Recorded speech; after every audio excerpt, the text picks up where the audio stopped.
For more than 30 years, Johnny Carson sat behind the most powerful desk in television.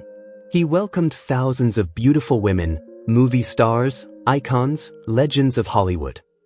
But only 8 of them truly made him lose his composure. Not because they were just beautiful, but because when they walked onto that stage, the room went silent. The cameras loved them, the audience held its breath, and even the king of late-night television forgot his next question. Tonight, we reveal Johnny Carson's personal list of the 8 most beautiful women ever to appear on The Tonight Show. Not just beauty, but the kind that makes time stand still. Raquel Welch, the woman who made time pause. On most nights, Johnny Carson controlled the room. The lights, the laughter, the rhythm of conversation, all of it bent subtly to his will. He had mastered the art of appearing relaxed while quietly orchestrating every second of live television. Nothing surprised him anymore, until Raquel Welch walked out. It wasn't loud. There was no dramatic entrance, no exaggerated applause cue. But the moment she stepped onto the Tonight Show stage in 1970, something rare happened. The room shifted. Not figuratively. Physically. The audience inhaled as one. The crew froze mid-task. And Johnny Carson, the most composed man in American television, went silent. For a brief, unguarded moment, he forgot where he was. Those seconds mattered, because Carson never lost control on camera. Not with presidents. Not with royalty. Not with legends. Yet with Raquel Welch, the polish cracked, just enough to reveal something deeply human underneath. She didn't rush to fill the silence. She didn't apologize for it either. She owned it. Raquel Welch understood something most beautiful women on television did not. Beauty wasn't something to downplay, or nervously joke about, or pretend not to notice. Beauty, when carried with awareness, became power. She walked, sat, crossed her legs, and smiled with precision, not rehearsed, but instinctive. Every movement landed exactly where the camera wanted it. Not because she studied media training manuals, they barely existed yet, but because she felt the room and bent it toward herself. Johnny noticed everything. He watched how she held eye contact just a fraction longer than expected. How her timing didn't interrupt the rhythm of the show, it reset it. How her confidence never asked permission. Off camera, he would later say, "She doesn't enter a room. She takes it." And he meant it as admiration. Most beautiful guests relied on appearance alone. Raquel brought something rare, intention. She flirted without diminishing herself. She laughed without surrendering control. She spoke with intelligence, wit, and complete comfort in her own image. The chemistry between her and Carson wasn't accidental. It was a silent negotiation of power. He challenged her with sharper questions. She met him with presence, not defensiveness. And sometimes, even Johnny stumbled. Once, during a later appearance, she wore a red dress so striking it became a kind of visual gravity. Mid-question, Carson lost his place. He glanced at his cue card, looked back at her, and finally laughed. "I'm sorry," he said. "What was I saying?" The audience erupted, not because it was funny, but because it was true. Everyone had felt it. Behind the scenes, the effect was undeniable. Crew members found reasons to be closer to the set. Executives who rarely attended tapings suddenly appeared in the wings. Someone jokingly called it the Raquel effect. Johnny saw it all. But what impressed him most wasn't the distraction, it was her self-awareness. Raquel Welch never fought her image. She didn't resent it. She didn't apologize for it. She understood exactly who she was, what she represented, and how to use it. Not as a crutch, but as a tool. To Carson, who had spent a lifetime studying people, that authenticity mattered more than beauty itself. "She knows," he once said privately. And that makes all the difference. Raquel Welch wasn't just stunning. She was present. And in a world where cameras capture everything except truth, presence is what makes time stop.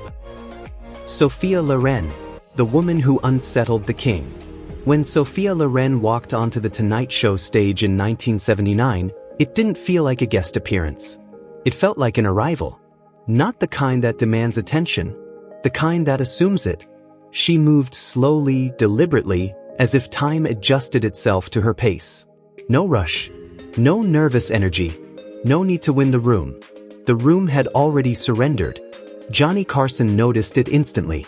He had interviewed European stars before. He had charmed queens, teased icons, matched wits with legends. But Sophia Loren brought something different. A gravity that didn't ask permission to exist. As she sat down, Carson leaned forward more than usual. He laughed a little too quickly, adjusted his tie. Small movements, invisible to most, but unmistakable to those who knew him well. Johnny Carson was unsettled. Sophia Loren didn't flirt the American way. She didn't soften herself. She didn't rush to reassure. She spoke slowly, her Italian accent turning ordinary sentences into something lyrical, almost dangerous. When she answered a question, she looked directly at Carson, held his gaze, and finished her thought without yielding the floor. "You don't interview Sophia Loren," one writer later joked. "You try to survive her." What made her presence overwhelming wasn't just beauty, though it was undeniable. It was maturity. Unlike the bright, eager glamour of Hollywood starlets, Loren carried lived experience in her posture. Poverty. Survival. She had known hunger before applause. Loss before fame. And it showed. Where others dazzled, she commanded. Where others entertained, she revealed. She spoke about cinema not as fantasy, but as craft. About fame not as reward, but as consequence. About beauty not as power, but as responsibility. Johnny listened, really listened. He asked about working with Fellini. About Italian neo-realism. About remaining authentic in an industry that constantly reshaped women into something smaller. This wasn't flirtation anymore. This was respect. Behind the scenes, the Tonight Show crew behaved differently when Sophia Loren was booked. There was no chaos. No joking. No wandering eyes. There was silence. People stood straighter. Voices lowered. As if royalty had arrived. Not because of status, but because of weight. Johnny felt it too. With Sophia Loren, the familiar tension between attraction and control shifted. He was clearly dazzled. But more than that, he was aware of her significance. She wasn't just beautiful. She was history walking into the studio. At one moment during the interview, as she emphasized a point, she placed her hand lightly on his arm. Just a second. Just enough. Johnny froze, then smiled, regaining himself. The audience laughed. But the laughter carried a charge. Because everyone saw it. Sophia Loren didn't overpower Johnny Carson. She didn't need to. She simply stood fully in who she was. And the space adjusted around her. Afterward, Carson spoke privately about her with rare reverence. Yes, she was stunning. But what stayed with him was something deeper. "She knows exactly who she is," he said. "And she doesn't give it away." In an era when celebrity was becoming louder, faster, more exposed, Sophia Loren represented something almost extinct. Mystery sustained by substance. Her beauty didn't invite consumption. It demanded contemplation. And for Johnny Carson, the man who had seen everything, that was unforgettable. Bo Derek, the beauty that silenced the room. When Bo Derek stepped onto the Tonight Show stage in late 1979, something happened that had never quite happened before. The audience didn't cheer. They didn't gasp. They didn't even whisper. They went silent. Not the respectful silence of anticipation, but the stunned quiet of a collective mind trying to process what it was seeing in real time. Johnny Carson noticed immediately. He was used to applause, used to screams, used to spectacle. But silence? Silence meant something else entirely. Bo Derek had become famous almost overnight. One film, 10, and suddenly America had a new obsession. Posters, headlines, fantasies. Everyone thought they knew who she was. They didn't. In person, the camera didn't enhance her, it diminished her. That was the shocking part. Johnny had seen beauty manufactured for television his entire career. Lighting tricks, angles, personas. Bo Derek needed none of it. She sat down across from him looking almost unreal. And yet, when she spoke, she sounded completely ordinary. Not dull. Not rehearsed. Just normal. And that disconnect threw Johnny off balance. He later described her as a living statue. Not because she was cold, but because she seemed untouched by the awareness of her own effect. Most beautiful guests entered the studio already managing the room. Bo Derek seemed unaware the room existed at all. She didn't perform charm. She didn't deploy flirtation. She didn't lean into her image or fight against it. She simply answered questions honestly, as if fame had happened to her, not because of her. Johnny lost his rhythm more than once. Not because she said anything surprising, but because her presence contradicted itself. Extraordinary beauty paired with complete emotional neutrality. Iconic appearance paired with unguarded sincerity. It was disarming. The crew felt it too. Cameras lingered longer than instructed. Pages forgot their cues. Even Doc Severinsen and the band stopped their usual backstage chatter. You could hear the air conditioning. During a commercial break, Johnny turned to Ed McMahon and said, "I could read the phone book right now and they'd think it was fascinating." Ed glanced toward Bo Derek and replied, "They haven't noticed you're still here." What fascinated Johnny most wasn't her looks. It was her lack of strategy. No entourage. No demands. No lighting notes. No pre-approved talking points. In an industry built on calculation, Bo Derek arrived uncalculated. After her first appearance, Johnny said privately, "She has no idea how beautiful she is. And that makes her twice as beautiful." To him, that wasn't naivete. It was rarity. He had watched Hollywood teach people how to be famous, how to develop a personality that matched their face. Bo Derek hadn't learned that lesson yet, and Johnny hoped she never would. When he asked her about suddenly becoming a sex symbol, she didn't deflect. She didn't posture. She simply said, "It's very nice, but strange. I still feel the same." Johnny smiled, not for the audience, but for himself, because he believed her. For a man who spent his life separating performance from truth, Bo Derek represented something almost extinct in Hollywood. Beauty without awareness, fame without armor, presence without calculation. She didn't command the room. She didn't conquer it. She simply existed in it, and everything else fell quiet. Elizabeth Taylor, the woman the show bent around. By the time Elizabeth Taylor appeared on The Tonight Show in 1992, she wasn't just a star. She was an era. Hollywood had changed. Television had changed. Johnny Carson himself was nearing the end of his reign. But Elizabeth Taylor arrived carrying something untouched by time. The moment her name appeared on the booking schedule, the rules changed. NBC executives showed up to production meetings. Lighting was adjusted. Camera blocking rewritten. The rundown carried a rare note, more close-ups. Especially the eyes. That never happened. Johnny noticed and approved. Because Elizabeth Taylor wasn't a guest who adapted to the show. The show adapted to her. When she arrived at the studio, the atmosphere shifted in a way even veterans felt in their bones. Staff straightened their clothes. Voices softened. Movement slowed. People who had worked with presidents and legends suddenly remembered where they were. This was Hollywood royalty. Johnny did something he almost never did. Before taping, he went to greet her personally. Later he would say, "She knew exactly who she was, and she carried it honestly." No false modesty. No pretending to be just like everyone else. Elizabeth Taylor understood her place in history and did not shrink from it. When she walked onto the stage, she didn't wave exuberantly. She didn't rush. She acknowledged the standing ovation with a slight nod, gracious, controlled, almost imperial. Other guests entered seeking approval. Elizabeth Taylor bestowed presence. The audience felt it. Johnny felt it most of all. For perhaps the only time in his career, the center of gravity shifted. Johnny, the master interviewer, leaned back and allowed space. He adjusted his pace, softened his humor, asked questions not to dominate, but to invite. The interview became something rare, a quiet conversation between equals across time. Her famous violet eyes caught the light exactly as planned. Not as vanity, but as documentation.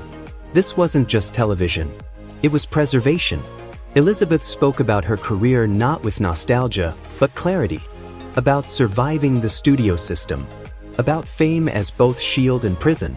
About maintaining mystery in a culture that demanded exposure. Johnny listened with reverence, not worship. He respected her restraint. "She keeps something for herself," he later said. "You don't see that anymore." In an age of confession, Elizabeth Taylor held back. And that restraint, that refusal to give everything, was what made her unforgettable. The crew noticed how Johnny treated her differently. More patience. More silence. More care.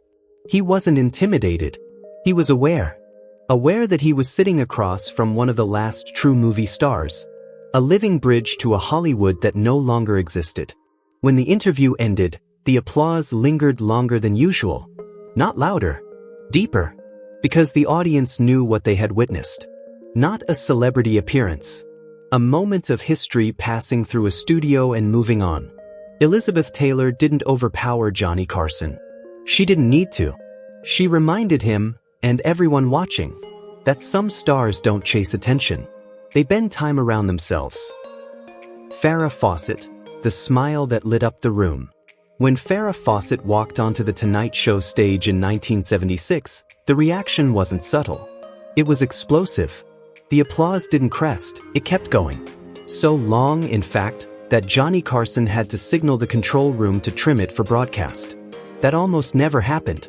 Farrah wasn't just famous in that moment. She was everywhere. A single red swimsuit poster had sold over 12 million copies. Charlie's Angels had just premiered. Her smile had become a national symbol. Carefree, sunlit, impossible to escape. But when she appeared in person, something unexpected happened. The energy changed. Where Elizabeth Taylor brought reverence, Farrah brought joy. People weren't frozen. They were glowing. Audience members stood up without realizing it. Pages struggled to keep people in their seats. The studio felt less like a television taping and more like a celebration. Johnny felt it immediately. "She's like human champagne," he later said. "The whole room gets lighter." Farrah didn't enter with mystery or gravitas.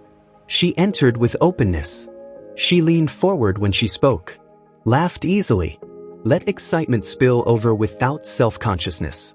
And that, more than her beauty, was what captivated Johnny. Most guests arrived guarded, carefully measured.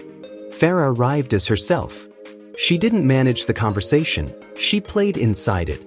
Johnny, who normally controlled pacing with surgical precision, occasionally lost his rhythm. Not because she overwhelmed him, but because her energy refused to sit still. "If she were on every week," he once joked, "I'd forget how to talk." Behind the scenes, her appearances triggered a very specific phenomenon. Men dressed better. Ties appeared where there normally were none. Johnny himself seemed to take extra care on those days. But there was nothing intimidating about her. That was the magic. Farrah made beauty feel approachable, like something that laughed back. During one appearance, Johnny teased her about her famous hair. Without missing a beat, she spun her chair around, handed him a brush, and said, "Hey, show me." The audience lost it. Johnny stood up, visibly nervous, and gently brushed her hair while grinning like a schoolboy. Unplanned. Unsanctioned. Perfect. It was television gold because it was real. Farrah understood play. She met flirtation with humor, not discomfort. She returned banter without surrendering dignity. "You don't get embarrassed," Johnny once said. She smiled and replied, "Only when I'm bored." He adored that. In private, Johnny contrasted her with the growing trend of manufactured glamour. Farrah's beauty didn't feel engineered. It felt healthy. "She's beautiful like sunshine," he once remarked. Not like a statue. For a man who had spent decades interviewing controlled, curated celebrities, Farrah represented something he missed. Ease. She didn't dominate the room. She didn't quiet it. She filled it. And when she left the stage, the light didn't disappear. It lingered. Diane Carroll, elegance with gravity. When Diane Carroll walked onto the Tonight Show stage, the energy didn't spike. It settled. Not into silence. Not into awe. But into something rarer, respect. Johnny Carson noticed it immediately. Most guests arrived carrying nerves, excitement, or carefully rehearsed charm. Diane Carroll arrived composed, as if sitting across from the most powerful man in television was simply another professional conversation. She didn't rush. She didn't perform. She didn't soften herself to be liked. She brought presence, calm, centered, unshakable. By the time she first appeared, Diane Carroll was already history. The first black woman to star in her own network television series in a non-stereotypical role. A pioneer who had moved through an industry that wasn't built to make space for her and still emerged luminous. Johnny understood that immediately. He treated her differently, not with caution, but with attention. He listened. Diane didn't talk only about projects. She spoke about responsibility, about navigating Hollywood as a black woman without surrendering dignity or ambition, about being visible without becoming symbolic decoration. And she did it without raising her voice. That was the power. She floats when she walks, Johnny once said privately. But she lands every word. Behind the scenes, the crew mirrored his tone. There was no backstage chaos on days Diane Carroll was booked. No wandering conversations. No casual jokes. People behaved professionally, instinctively. Because Diane carried herself like someone who had earned every inch of space she occupied. What impressed Johnny most was her balance. She could move effortlessly from light banter to serious reflection, from fashion to civil rights, from humor to truth, without disrupting the rhythm of the show. Once, when Johnny asked a routine question about a role, she gently redirected the conversation. Not confrontational, not dramatic, purposeful. And Johnny followed her lead. That almost never happened. Later he remarked, "She never makes you choose between taking her seriously and enjoying her company." For Johnny Carson, who valued substance disguised as ease, that was rare praise. Diane Carroll didn't demand attention through spectacle. She commanded it through clarity. Her beauty wasn't separate from her intellect. Her elegance wasn't detached from her strength. She dressed with timeless restraint, tailored, deliberate, dignified. Johnny admired that. "She dresses like someone who respects herself," he once said. And her audience. In an industry obsessed with youth and immediacy, Diane Carroll represented something lasting. Not trend, not moment, but presence that endured. When she left the stage, the room didn't buzz. It felt complete. Ursula Andress, the beauty that felt mythological. When Ursula Andress walked onto the Tonight Show stage in the 1960s, it didn't feel like a television appearance. It felt like a legend stepping out of a story. By then, her image was already etched into cinema history. Emerging from the ocean in a white bikini, silent, defiant, unforgettable. The first Bond girl. A moment so iconic it redefined what glamour looked like on screen. But seeing her in person was different. There was a pause in the room, not excitement, not chaos. A collective intake of breath. Johnny Carson had introduced countless beautiful women. He had never stopped mid-sentence. Until Ursula Andress. As he began the monologue introducing her name, he faltered. Just for a second. Long enough for the audience to notice. He recovered quickly, he always did. But the crack had already shown. Ursula didn't smile apologetically. She didn't rush to ease the moment. She accepted admiration the way one accepts sunlight. Without embarrassment, without performance. That was what struck Johnny most. American actresses often deflected praise with humor or self-deprecation. Ursula Andress did neither. She answered questions directly, spoke plainly, accepted her impact as fact, not illusion. She wasn't performing beauty. She was embodying it. And that honesty unsettled Johnny, in the best way. Behind the scenes, the atmosphere changed when she was booked. There was less chatter, more focus, an unspoken understanding that something culturally significant was present. The crew treated her with a strange mixture of respect and awe, not because she demanded it, but because she carried the weight of a moment that had changed cinema forever. During the interview, Johnny balanced carefully. He acknowledged her beauty, but he didn't reduce her to it. He asked about her work, about how that single scene altered her life, about what it meant to become a symbol overnight. Ursula answered with European frankness. Yes, she said plainly. Of course it changed everything. No false modesty. No apology. Johnny loved that. In an industry built on illusion, she spoke without decoration. Her confidence wasn't loud. It wasn't defensive. It was contained. Later, Johnny remarked privately that Ursula didn't seem to need America's approval. She knew who she was, knew her place in history, and didn't negotiate it for applause. That self-contained certainty fascinated him. Ursula Andress didn't charm the room. She didn't conquer it. She occupied it, like something elemental. When she left the stage, there was no lingering buzz. Just the quiet recognition that something timeless had passed through. Marilyn Monroe, the woman who never sat in the chair. Marilyn Monroe never appeared on The Tonight Show. And yet, for 30 years, she was always there.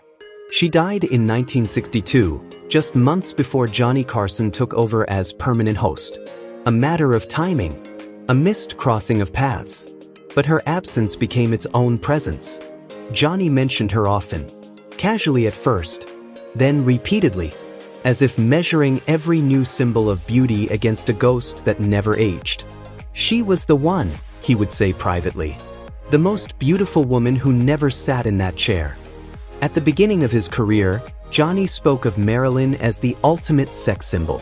The standard Hollywood had never surpassed. But as the years passed, his tone changed. So did his understanding. The longer Johnny worked in television, the more he recognized the machinery that shaped and broke people. He saw how image could swallow identity, how admiration could erase humanity. And slowly, Marilyn Monroe stopped being an icon to him. She became a question. Johnny began to speak of her differently. Not as fantasy, but as contradiction. He wondered aloud what she might have been like in conversation. He imagined the pauses, the self-awareness hiding beneath the breathy voice, the intelligence that fame never allowed her to fully reveal. She would have been fascinating, he once said, because there was something wounded there. As more of Marilyn's private life became known, her love of literature, her serious acting studies, her vulnerability, Johnny listened closely. He absorbed it. During one commercial break with a film historian, he learned about her poetry, her notebooks, her attempts to escape the caricature that had made her famous. Johnny went quiet. Later, he said something that stayed with the people in the room. We missed who she really was. We saw what we wanted to see. That realization marked him. From then on, when Johnny interviewed actresses compared to Marilyn Monroe, he didn't ask about resemblance. He asked about pressure, about identity, about what it cost to be desired at scale. He had learned. Marilyn became, in his mind, the perfect talk show guest. Not because she was beautiful, but because she was complex. She represented the collision of extraordinary allure and fragile humanity. The kind of personality Johnny loved most. The one hidden beneath performance. In his final years, Johnny would occasionally ask his producers a quiet question. If I could have interviewed anyone, who do you think? They already knew the answer. Marilyn Monroe remained the great unfinished conversation of his career. The woman whose beauty defined an era, and whose story taught him that beauty, without understanding, can become a trap. She never sat in the chair. But in many ways, she defined what Johnny Carson spent his career searching for. The person behind the persona. Johnny Carson met the most beautiful women in the world. But what stayed with him wasn't their faces. It was the moment they stopped performing and became real. Because beauty fades. Presence doesn't. If this story moved you, subscribe and stay. The next one goes even deeper.